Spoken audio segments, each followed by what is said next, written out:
প্রিয় বন্ধুরা, এখানে টমেটো 5 কেজি স্টিম করে নিয়েছি। এমনভাবে স্টিম করেছি একটু পানিও নাই, আবার শক্ত আছে। সিমের বিচিটাকে এখানে 3 কেজি সিমের বিচি ছিলে ধুয়ে পরিষ্কার করে নিয়েছি। মটরশুঁটি 3 কেজি ছিলে ধুয়ে পরিষ্কার করে নিয়েছি। এখানে ঠান্ডা পানি নিয়েছি ফ্রিজের, একদমই ঠান্ডা। এখন পানি এখানে স্টিম বসিয়ে দিয়েছি এবং বেকিং সোডা, বেকিং পাউডার না, আমি পরিমাণ মতো 1 টেবিল চামচ বেকিং সোডা দিয়ে দিলাম। তারপর দিয়ে দিলাম মটরশুঁটি। এই বেকিং সোডাটা অনেক বড় বড় শেফরা জানে না যে বেকিং সোডা দিলে কালার ঠিক থাকে। তো অনেক বড় বড় শেফদের পিছনের ভিডিও আমি দেখেছি, এটা অনেকেই জানে না। তো আমি এটা আমার টিপস, আর এটা আমি শিখেছি একদম যে কোর্স, সে কোর্সে শিখেছি, সেখান থেকে কিন্তু আমি জানতে পারছি। তো এই বছর থেকে কিন্তু আমি এভাবে অবশ্যই আপনাদেরকে জানিয়ে দিচ্ছি, আর আপনারা অনেকে এটা করেছেন বা আরও অনেকে করে উপকৃত হতে পারবেন ইনশাল্লাহ।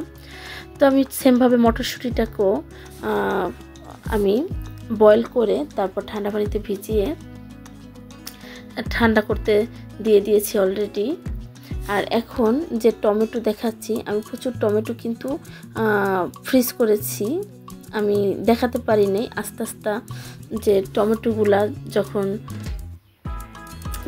রেখেছি এর আগে, অনেকগুলো টমেটো কিন্তু এর আগেও রেখেছি আমি, তো সেটা ফ্রিজ করেছি। বন্ধুরা, আমার কিভাবে ফ্রিজ করতে হয়, এটা কেমন লেগেছে অবশ্যই জানাবেন লাইক দিয়ে। চলুন দেখা নেওয়া যাক।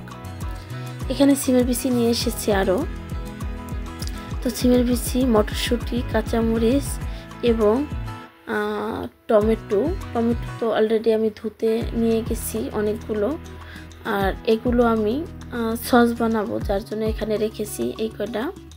তো লাস্টে একদমই 10 টাকা করে টমেটো, যার জন্য প্রচুর টমেটো লাস্ট পর্যায়ে আমি ফ্রিজ করতেছি।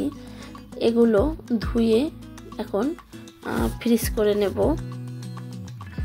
তো আমি পলিতে করে রাখতেছি, যেহেতু টমেটোগুলো আমি আস্তা রাখবো ধুয়ে, সেই জন্য পলিতে রাখতেছি। এগুলো কোনো বক্সে রাখলে হবে না, কারণ সবগুলো আমি আস্তা রাখবো।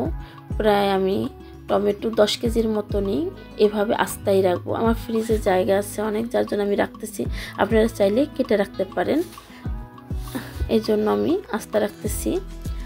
তো এত সস্তা টমেটো আসলে 2-4-10 বছরের মধ্যেও হয় নাই। 10 বছর না, মানে 2-4-5-6 বছরের মধ্যে হয়নি। এতটাই কম টমেটোর দাম, যার জন্য আমি প্রচুর টমেটো ফ্রিজ করেছি, সস বানিয়েছি, নর্মাল পিউরি বানিয়েছি, স্টিম করে রেখেছি, আস্তা রেখেছি। তো মাশাআল্লাহ, অবশ্যই আপনারা এভাবে ট্রাই করবেন, তাহলে সারা বছর খেতে পারবেন।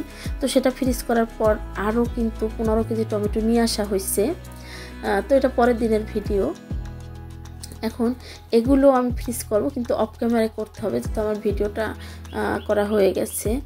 আর এখানে আরও আপনার সিমের বিচি, মটরশুঁটি কিন্তু আমি কিনে নিয়ে আসছি, সিলেছি, এবং কিছু সেলা আছে, কিছু আবার এখন নিয়ে আসা হয়েছে।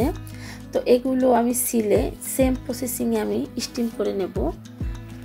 তো দেখতেই পাচ্ছেন যে কত টমেটো, আর সুন্দর সুন্দর কিন্তু টমেটোগুলো অনেক। তো বন্ধুরা, আমি এখন আবার আরও কিছু সস বানিয়ে নেব। আমার ভিডিওটা যদি ভালো লেগে থাকে অবশ্যই লাইক দিয়ে ভিডিও দেখা শুরু করবেন। আজকের ভিডিও আমার এই পর্যন্তই, দেখা হবে নতুন কোনো রেসিপি নিয়ে। সেই পর্যন্ত ভালো থাকবেন, সুস্থ থাকবেন। সবাইকে আসসালামু আলাইকুম, আল্লাহ হাফেজ।